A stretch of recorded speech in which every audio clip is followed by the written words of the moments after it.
నమస్తే. నేను మీ మాధురి. ఈరోజు మనతో పాటు ఉన్నారు ఆస్ట్రో సైకాలజిస్ట్ ఎస్వి నాగనాథ్ గారు. నమస్తే సార్. నమస్తే. సార్, సినిమాల ప్రభావం గురించి మాట్లాడుకుందాం ఫస్ట్ మనం. ఎలా అంటే ఇవి కంప్లీట్ బిజినెస్ అనే నేను చెప్తాను. అవును. And entertainment industry. Yes. Yes. Entertainment industry develop అవుతున్న కొద్దీ మనుషుల ఆలోచనలో కూడా చాలా True.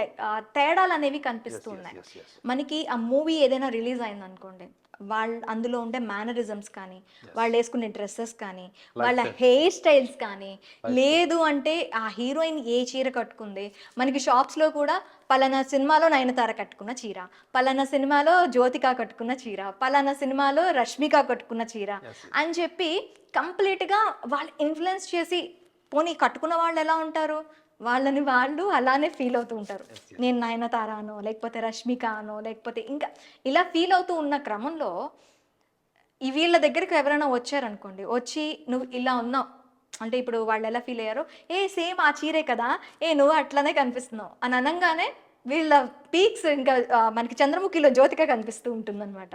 సో వీళ్ళ మనస్తత్వం ఏంటి అసలు? సినిమా ఇండస్ట్రీ ఒక బిజినెస్ చేసుకోవటానికి మా హ్యూమన్ సైకాలజీని ఎలా వాడుకుంటుంది? ఇది చాలా డీప్ క్వశ్చన్ ఇది యాక్చువల్లీ. మీరు ఏమంటున్నారంటే ఈ మూవీ అన్నది ఒక ఒక మీరు అన్నట్టు entertainment industry and it is a pure పక్కా కమర్షియల్. వాళ్ళు సినిమా తీసేవాడికి ఆర్టిస్టుల మీద, యాక్టర్ల మీద, యాక్ట్రెసెస్ మీదనే వాడికి ఏం ఎమోషన్స్ ఉండవు. అవును. It's a pure business. మీకు ఇవాళ మార్కెట్ ఉంది అంటే ఒక ఆర్టిస్ట్ నిలబడతాడు సినిమాలో. అది హీరో కావచ్చు, విలన్ కావచ్చు, హీరోయిన్ కావచ్చు, ఈవెన్ కామెడియన్ కావచ్చు, ఆర్టిస్టులు కూడా కావచ్చు, వాళ్ళ దగ్గర ఉన్నటువంటి సైడ్ యాక్టర్స్ కూడా కావచ్చు, కొరియోగ్రాఫర్స్ కూడా కావచ్చు. ఓకే, వాళ్ళకు మార్కెట్ ఉన్నప్పుడు ఒక రకంగా ఉంటుంది, మార్కెట్ లేకపోతే వాళ్ళ డౌన్ఫాల్ కూడా ఈక్వల్ ఉంటుంది. సో ఇదంతా ఇండస్ట్రీలో ఎంటర్టైన్మెంట్ బిజినెస్కి సంబంధించింది. అయితే ఒక కామన్ మ్యాన్, ఒక వ్యూవర్ సినిమా థియేటర్కి వారం రోజుల ముందు, నెల రోజుల ముందు టికెట్ బుక్ చేసుకొని ఆ రోజు వాడు ఏ డ్రెస్ వేసుకోవాలి, ఆ సినిమాలో హీరో వేసుకున్న డ్రెస్ కోసం వెతుకుతాడు కాంబినేషన్. ఎందుకంటే ఆల్రెడీ ఆ పోస్టర్ మార్కెట్లోకి వచ్చేసి ఉంటుంది. ఎస్. ఓకే, ఆ సినిమాలో ఒకవేళ బైక్ వచ్చింది లేదా బుల్లెట్. ఈ మధ్య కాలంలో లాస్ట్ ఒక 10 years చూడండి, ఒక 20 years బ్యాక్ ఉండేది మీకు బుల్లెట్ కల్చర్. బుల్లెట్ మీద వస్తే ఎవరో ఒకడు వాడు పక్కా ఆ బుల్లెట్ నడిపేవాడు, మీ కెమెరామెన్లకు కూడా తెలుసుంటుంది, వాడు మినిమం 6 feet ఉండి, ఆజాన్ బాహుడు ఉండి, ఒక వెల్ బిల్ట్ ఉండేవాడు, బుల్లెట్ నడిపేవాడు అప్పట్లో. అవును. ఇప్పుడు చూడండి, మన హైదరాబాద్లో, తెలంగాణలో మచ్చర్ పైల్వాన్ అంటారు. మచ్చర్ పైల్వాన్ అంటే కాళ్ళు చేతులు అగరబత్తి లాగా ఉంటాయి వాళ్ళకి. వాళ్ళు కూడా బండి, డబ్బులు ఉంటే బండి కొనేస్తున్నాడు. ఓకే. అర్థమైందా? వాళ్ళు కూడా బండి, డబ్బు ఉంటే వాళ్ళు బండి కొనేస్తున్నారు. సో అది వాళ్ళకి సూట్ అవుతుందా లేదా కూడా అనవసరం లేదు, అనవసరం. అది సూట్ అయిందా లేదా మనకు అనవసరం. మనం వేసుకునే డ్రెస్ హీరో వేసుకున్నాడా లేదా, వేసుకున్నాడు, సో నేను ఆ కలర్ డ్రెస్ వేసుకుంటా.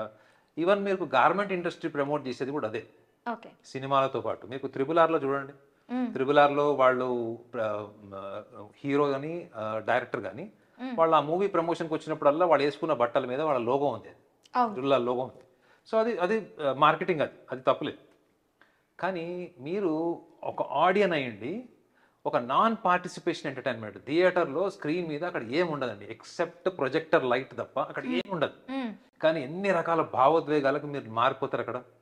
సాంగ్ వస్తే ఒక రకం ఉంటారు, ఎమోషనల్ సీన్ వస్తే ఒక రకం ఉంటారు, వాయిలెన్స్ వస్తే ఒక రకం ఉంటారు. సో ఇంత కాంటెంప్లేషన్లో, ఇంత కాంటెంప్లేషన్ అక్కడ జరుగుతుంది, ఎమోషనల్ కాంటెంప్లేషన్. ఇది అక్కడ ఏం లేదు, ఫిజికల్గా ఏం లేదు, ఓన్లీ జస్ట్ యువర్ ఎమోషన్. అక్కడ ఎమోషన్కి నీలో ఉన్నటువంటి, నీ అన్కాన్షియస్ మైండ్లో ఉన్నటువంటి ఎమోషన్స్, నీకు ఇష్టమైనటువంటి క్యారెక్టర్ను అడాప్ట్ చేసుకుని దానికి అనుగుణంగా మీ యొక్క ఎమోషన్స్ని మీరు కంట్రోల్ చేసుకోలేనటువంటి స్థాయికి మీరు వెళ్ళిపోతారు. ఏడుస్తారు, నవ్వుతారు, సాంగ్ వస్తే డయాస్ మీదకి ఎక్కి ఎగురుతారు, అంతా చేస్తారు. సో దీని వెనక నేను చాలా సందర్భాల్లో కూడా నేను ఈ ఫ్యాన్స్ అసోసియేషన్స్ వాళ్ళ లీడర్స్ ఉంటారు అండి, పలానా పలానా హీరోకి, పలానా స్టేట్కి, డిస్టిక్కి నేను హెడ్, సెక్రటరీ ఇట్లుంటారు అండి. అట్లాంటి వాళ్ళని నేను చాలామంది, మోర్ దెన్ ఒక 1000 మెంబర్స్ని నేను మాట్లాడాను. సో వాళ్ళందరిలో నేను చూసింది ఏంటంటే, మీరు చెప్పింది చాలా బేసిక్ లెవెల్ అడిగింది. వాళ్ళు టాటూస్ వేసేసుకొని సినిమాలో వాళ్ళు స్టంట్స్ చేస్తారు చూడండి, ఇట్లా కట్ చేసుకొని దాని మీద ఇట్లా ఒక క్యాండిల్ వెలిగిస్తారు, మనము ఇట్లా హారతి ఇస్తాం చూడండి, ప్లేట్లో పెట్టి ఆ హారతి చేతిలో పెట్టుకొని వెలిగించిన వాళ్ళు, ఇవన్నీ జనరల్గా సినిమాలో సీన్లు ఉంటాయి. ఓకే, సినిమాలో హీరో ఏం చేస్తాడు, ఒక ఎమోషనల్ సీన్ రావాలి కాబట్టి చేస్తాడు, వాళ్ళు అన్ని రకాల కెమికల్స్ వాడి చేస్తారు. వీళ్ళు అలా సినిమా హిట్ అవ్వాలన్నటువంటి చేసిన వాళ్ళని కూడా, ఈ చెయ్యి మొత్తం కాలిపోయిన వాళ్ళని కూడా నేను కౌన్సిలింగ్ చేశాను. నేను మాట్లాడాను. సో ఫిజికల్ మేనరిజమ్స్కి చాలా ఎఫెక్ట్ అవుతారు మేడం. ఎందుకు ఎఫెక్ట్ అవుతారు వాళ్ళు? అది ఓన్లీ డ్రామా కదా, వీడు అక్కడ రోలే లేదు కదా, సినిమాలో చిన్న క్యారెక్టర్ కూడా లేదు కదా, ఎందుకు అవుతారు? వాళ్ళకి ఎమోషనల్లీ అన్స్టేబుల్ పర్సనాలిటీ అని సైకాలజీ చెప్తుంది. అంటే భావోద్వేగాల మీద మీకు నియంత్రణ లేదు. కాబట్టి చూడండి, బెంగళూరులో ఒక సినిమా హీరో ఫ్యాన్ ఇంకో సినిమా హీరో, అంటే ఇద్దరు హీరోల ఫ్యాన్స్ పరస్పరం ఒక మూవీ గురించి కొట్టుకున్నారు. ఒక మూవీ హీరో హిట్ అయింది, అదే టైంలో ఇంకొక ఫిలిం వచ్చి అది ఫ్లాప్ అయితే ఆ ఆర్గ్యుమెంట్లో ఇద్దరు కొట్టుకోవడం వల్ల ఒక హీరో అభిమాని చనిపోయాడు. ఓకే. నిజం, ఇది మనకి 2022లో జరిగింది ఇన్సిడెంట్ బెంగళూరులో.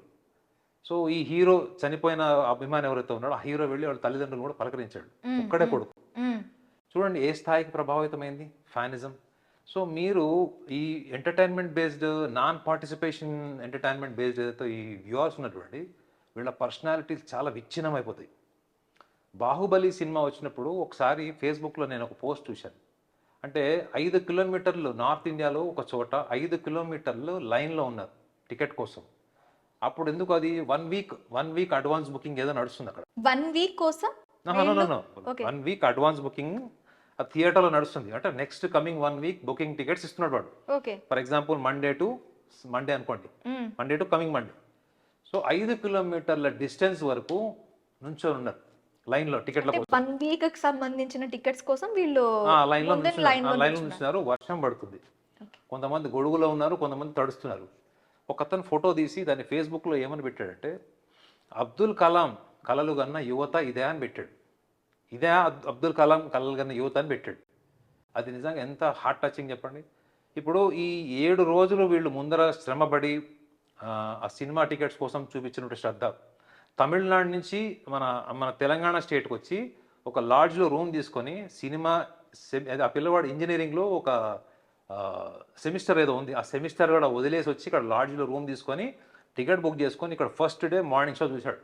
ఆ సినిమా రివ్యూ మనం మూవీ రివ్యూ కోసం మనం మీడియా వాళ్ళు కెమెరా ఆన్ చేసి మైక్ ఇచ్చినప్పుడు అతను చెప్పాడు, నేను అనవసరంగా వచ్చాను, సెమిస్టర్ వదులుకున్నాను, సినిమా బాగాలేదు, మా ఫ్యాన్ నన్ను డిసప్పాయింట్ చేశాడు, డైరెక్టర్ని తిడుతున్నాడు. చూడండి, మీ సెమిస్టర్ కంటే మీ హీరో మీద మీకు ఉన్నటువంటి focus, attachment, emotional bondage is that important. ఎందుకంటే ఇక్కడ లాజిక్ ఉండదు మేడం. సినిమాలు చూసే వాళ్ళకి, సినిమా అభిమానులకి, హీరో అభిమానులకి లాజిక్స్ ఉండవు, ఓన్లీ ఎమోషన్ ఉంటుంది. సో అందుకే చెప్పాను, ఎమోషనల్లీ అన్స్టేబుల్ పర్సనాలిటీస్ కింద వీళ్ళని కన్సిడర్ చేయొచ్చు. అర్థమైందా? సో వీళ్ళకి ఎటువంటి మానసిక స్థితి ఉంటుందని మీరు అడిగారు. ఎటువంటి ఇండస్ట్రీ ఎట్లా క్యాష్ చేసుకుంటుందంటే సేమ్. ఎందుకంటే ఇవాళ మనిషికి ఎంటర్టైన్మెంట్ తప్ప ఏది అవసరం లేదు. అర్థమైందంటే వాళ్ళ అంబిషన్, వాళ్ళ గోల్ 5 కిలోమీటర్స్ డిస్టెన్స్ లైన్లో నుంచినప్పుడు వాళ్ళు అందులో 1% శ్రద్ధ అయినా వాళ్ళు చేసే పని మీద డైలీ పెడతారా? ఏదైనా కావచ్చు. ఒక టీ చేసుకునేవాడు అంత శ్రద్ధతోని అంత ఫోకస్తో చేస్తాడా? ఒక ఎగ్జామినేషన్ రాసేవాడు, ఒక సివిల్స్కి ప్రిపేర్ అయ్యేవాడు, కాంపిటేటివ్ ఎగ్జామ్స్కి ప్రిపేర్ అయ్యేవాడు ఏదైనా అంత ఫోకస్గా చేస్తాడా? 1 వీక్ ముందు ఎగ్జామ్స్ ఉన్నాయని చదివితే టాపర్సే ఉంటారు సార్ ఇండియాలో. అంటే నేను అనేది ఏంటంటే ఇక్కడ పాయింట్ ఏంటంటే, అంత ఫోకస్, అంత ఎనర్జీ నీలో ఉంది, బట్ నువ్వు దేనికి వాడుతున్నావు? నీకు ఏమాత్రం సంబంధం లేని, నీ పాత్ర లేని, నీకు అసలు ఎటువంటి అవగాహన లేదు, ఆ సినిమా ఎట్లా షూటింగ్ అయిందో కూడా నీకు తెలియదు. అది ఎంత డూప్లికేషన్ అయింది, అందులో ఎంత ఫిక్షన్ ఉంది, నీకు తెలియదు అసలు. But what you are seeing the final sugar coated entertainment is completely robbing your consciousness, your complete awareness. So నేనైతే ఇలాంటి వ్యక్తుల జీవితంలో ఏమీ సాధించలేదండి. ఇందులో హార్డ్లీ 2 to 5% పీపులే they will have control on themselves. వాళ్ళు ఎంత సినిమాలు చూసి, ఎంత ఎంటర్టైన్మెంట్లో వాళ్ళు మునిగిపోయినా వాళ్ళకి బ్యాలెన్స్ కూడా ఉంటుంది ఈక్వల్గా. అంటే they are capable of balancing their entertainment life as well as their career and personal life. Only 2 to 5% people you can consider. But remaining ఎవరైతే ఉన్నారో ఈ 90+% ఆఫ్ ద పీపుల్, డెఫినెట్లీ వాళ్ళందరికీ కూడా ఎమోషనల్ ప్రాబ్లమ్స్ వస్తాయి. వాళ్ళ ఫ్యాన్స్కి సంబంధించినవి, లేదా వాళ్ళకి హీరో ఫ్లాప్స్కి సంబంధించినవి, డిస్క్రిమినేషన్, పక్కన వాడి హీరో సినిమా హిట్ అయిపోయింది, మా హీరో హిట్ కాలేదు, మాకు హిట్ ఎప్పుడు వస్తుంది, ఈ కాంప్లెక్స్తో నా ఫ్రెండ్స్ని కూడా కలవదు తెలుసా మీకు. ఓకే, ఇప్పుడు మీరు ఒక ఫ్యాన్ ఫాలోయింగ్ మీకుంది, నేను ఒక హీరోకి ఫాలోయింగ్. సో మా సినిమా హీరో ఫ్లాప్ అవుతున్నాయి, మీకు హిట్ అవుతున్నాయి. సో కాంప్లెక్స్ ఏంటంటే వీళ్ళు కలవట్లేదు. ఎంత ఎంత ఆర్టిఫిషియాలిటీ వచ్చేసింది చూడండి ఇది వీళ్ళలో. ఫ్రెండ్స్ మధ్యలోనే కాదు సార్, ఫ్యామిలీ మెంబర్స్ లో కూడా ఈ వేరియేషన్స్ కనిపిస్తూ ఉన్నాయి ఈ మధ్యలో. అంటే ఫ్యామిలీ మెంబర్స్లో అంటే వాళ్ళకి జనరల్గా మనకు బయటకు తెలియదు కానీ వాళ్ళ ఫ్యామిలీ మెంబర్స్లో ఒకళ్ళని ఒకళ్ళు ఏం దూషించుకున్నారు, ఏం తిట్టుకున్నారు, ఎటువంటి పదజాలంతో వాళ్ళు వెనకబోయి మాట్లాడుకున్నారు, అటు ఇటు అది తిరిగి వాళ్ళకి చుట్టాలు బంధువుల దాకా వచ్చిందన్నది కూడా మనకు తెలియదు. అవును. అది కేవలం సినిమా సక్సెస్ వల్లనో, రెమ్యునరేషన్ డిస్క్రిమినేషన్ వల్లనో, లేకపోతే ఇంకా నేషనల్ లెవెల్ అవార్డు కావచ్చు, ఆ, ఒక ఇంటర్నేషనల్ లెవెల్ సక్సెస్ కావచ్చు, దీనివల్ల వచ్చిందైతే కాదు అది. Definitely there is a conflict between the families within the relatives. వీళ్ళు ఎక్కడో మద్యం సేవించో తాగో ఎక్కడొక్కడ అన్పార్లమెంటరీ లాంగ్వేజ్ వాడితే ఆ నోట ఈ నోట అటు వెళ్ళే ఛాన్స్ ఉంటుంది, అవునా కదా? సో కాబట్టి ఇది ఈగోసెంట్రిక్ ప్రాబ్లం కింద తీసుకోవాలి. ఈవెన్ బిట్వీన్ ద హీరోస్ కావచ్చు. నాకు తెలిసి 99% of the heroes are united madam. Okay. 99% మంది, చాలా మంది హీరోలు కూడా విషయం కూడా చెప్పారు. ఏమని? మేము కలిసే ఉంటాం రా, అనవసరంగా మీరు కొట్టుకొని వస్తున్నారని చెప్పి కృష్ణ గారు చెప్పారు. మొన్న రీసెంట్గా నాని చెప్పాడు, ఆయన దగ్గుపాటి రాణా చెప్పారు, అందరు ఆల్మోస్ట్ అందరూ చెప్పారు, అందరు కలిసి ఉండి పవన్ కళ్యాణ్ గారు కూడా చెప్పారు. వాళ్ళ పార్టీలు కూడా చేసుకుంటారు. కాబట్టి ఇక్కడ మీరు అడిగిన ఫస్ట్ పాయింట్ ఏంటి? ఈ నాన్ పార్టిసిపేషన్ ఎంటర్టైన్మెంట్ జోన్లో డొమైన్లో ఉండేవాళ్ళు, వాళ్ళకి డెఫినెట్లీ పర్సనాలిటీ ప్రాబ్లమ్స్ రావు అనేం గ్యారంటీ లేదు. బట్ డెఫినెట్లీ అది ఆ ఇంటెన్సిటీ సివియారిటీని వాళ్ళు తగ్గించుకుంటే మాత్రం చాలా మంచిది. వాళ్ళ పర్సనల్ లైఫ్లో వాళ్ళకి అదే ఎనర్జీ అదే ఫోకస్ మిస్ అయితే వాళ్ళ లైఫ్లో సక్సెస్ అన్నది ఉండదు. వాళ్ళ కుటుంబానికి కానీ వాళ్ళ వ్యక్తిగత జీవితానికి వాళ్ళు ఎప్పుడు రోల్ మోడల్స్ కాలేరు, హీరోస్ కాలేరు. మీరు చెప్తున్నట్టే ఎప్పటికీ హీరో అంటే ఏంటంటే ఒక నటుడు. వాళ్ళందరూ ఆర్టిస్టులు, వాళ్ళు హీరోలు కాదు. డబ్బుల కోసమే నటిస్తున్నారు. కాదండి, మరి వాళ్ళు ఆర్టిస్టులు. వాళ్ళు how can you consider them as a hero? They are just artist, నటులు వాళ్ళు. నువ్వు రియల్ లైఫ్ నువ్వు ఒక హీరో కోసం నువ్వు ఎంత త్యాగం చేస్తున్నావు అంటే నీలో ఏదో త్యాగ నిరతి ఉంది, నీలో త్యాగం చేసేటువంటి లక్షణాలు ఉన్నాయి. అది నువ్వు దేశం కోసం చేయొచ్చు, నీ ధర్మం కోసం చేయొచ్చు, నీ కుటుంబం కోసం చేయొచ్చు, లేదా నీ పర్సనల్ లైఫ్ కోసం కూడా నువ్వు సాక్రిఫైస్ చేయొచ్చు. అయితే ఈ సైకలాజికల్ ప్రాబ్లంతో చాలా మంది మనకు కనిపిస్తుంటారు. ఇప్పుడు సోషల్ మీడియాలో ఉండే వాళ్ళంతా మాక్సిమం ఆ మేనరిజమ్స్ యూస్ చేస్తున్న వాళ్ళందరూ ఆ కేటగిరీకే వస్తారు. వీళ్ళు ఈ ప్రభావం నుంచి బయటపడాలి అంటే ఏం చేయాలంటారు? ఇందులో బయటపడడానికి ఏముంటుంది మేడం? ఒకటే లాజిక్ ఏంటంటే, నాకంటూ ఇప్పుడు నేనున్న ఏరియాలో మా ఇంటి చుట్టుపక్కల 25 థియేటర్స్ ఉన్నాయి. ఓకే. 25, మా ఇంటి చుట్టూ 25 థియేటర్స్ ఉన్నాయి. ఓకే. నాకు ఎవరో ఫ్రెండ్స్ వచ్చారు, ఈ సినిమాకి వెళ్దాం, ఆ సినిమాకి వెళ్దాం, ఇది టాప్ మూవీ, ఆ మూవీ. నేను ఇప్పుడు లాస్ట్ 5 ఇయర్స్లో వచ్చిన టాప్ మూవీస్ ఏవి నేను చూడలేదు.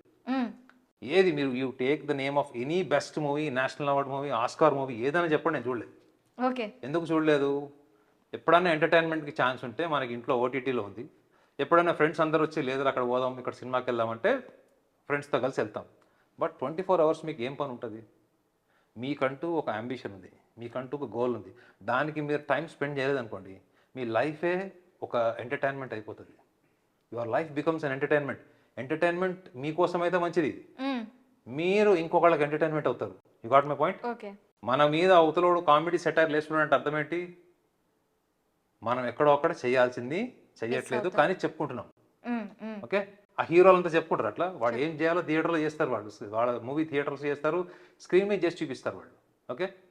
సో మనము మారాలి అంటే ఏంటంటే మేడం, సినిమాల గురించో ఆ నటుల గురించో ఆలోచించాల్సిన అవసరం ఉందా లేదన్న జోన్ నుంచి బయటకు వచ్చి ఫస్ట్ నీ గురించి నువ్వు ఎంత ఆలోచిస్తున్నావు, నీ కోసం నువ్వు ఎంత టైం కేటాయిస్తున్నావు, నువ్వు చేసే పని మీద నువ్వు ఒక అంబిషన్ గోల్ పెట్టుకున్నప్పుడు నీకు ఫెయిల్యూర్స్ వస్తూనే ఉంటాయి.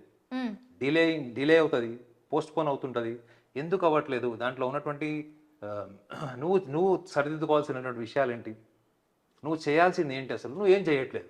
ఇంత ఇంట్రాస్పెక్షన్ ఉంటే వాళ్ళు మా దగ్గరికి ఎందుకు వస్తారు కౌన్సిలింగ్? చెప్పండి. నేను అడిగేటువంటి క్వశ్చన్స్లో ప్రతి పర్సనాలిటీ, మనం కౌన్సిలింగ్ చేసేటప్పుడు పర్సనాలిటీ డెవలప్మెంట్లో వన్ ఆఫ్ ద క్వశ్చన్ ఏంటంటే వాళ్ళకి హిస్టరీ గురించి ఎంత తెలుసు, చరిత్ర, మన భారతదేశ చరిత్ర గురించి. 99% మందికి ఎవరికి తెలియదు హిస్టరీ. రెండోది, వాళ్ళ ఫేవరెట్ హీరో ఉన్నప్పుడు వాళ్ళ ఫేస్లో ఒక గ్లో వచ్చేస్తుంది, ఒక టైప్ ఆఫ్ ఎనర్జీ వచ్చేస్తుంది వాళ్ళకి. ఓకే. సో ఈ ఎంటర్టైన్మెంట్ ఓరియంటెడ్ అడాప్షన్ ఉంది తప్ప పర్సనల్ లైఫ్, పర్సనల్ గోల్స్ ఏంటి, మోటివ్ ఏంటి, మన ఫ్యూచర్ ప్లాన్స్ ఏంటి అన్న దాంట్లో 90% పీపుల్ ఆర్ వెరీ బ్యాక్వర్డ్. వాళ్ళు వెనకబడిపోయి ఉంటారు. సో కాబట్టి వీళ్ళు ఎట్లా మనం దూరం వెళ్ళిపోవాలి, ఎట్లా మనం వీటి నుంచి దూరం వెళ్ళిపోయి మనం ఫోకస్ చేయాలని ఆలోచించాల్సిన అవసరం లేదు. నువ్వు నీ గురించి ఆలోచించడం మొదలెడితే ఆటోమేటిక్గా మిగతావన్నీ కూడా సెకండరీ అవుతాయి. నేను చెప్పా చూడండి, మా ఇంటి చుట్టూ 20 థియేటర్లు ఉన్నాయి. They are secondary. What is primary? primary is my profession, my time, and my time with my clients. Okay. This is what is the primary. When you become, your ambition becomes the top priority as a primary matters, everything comes as a secondary. Rest everything comes into secondary.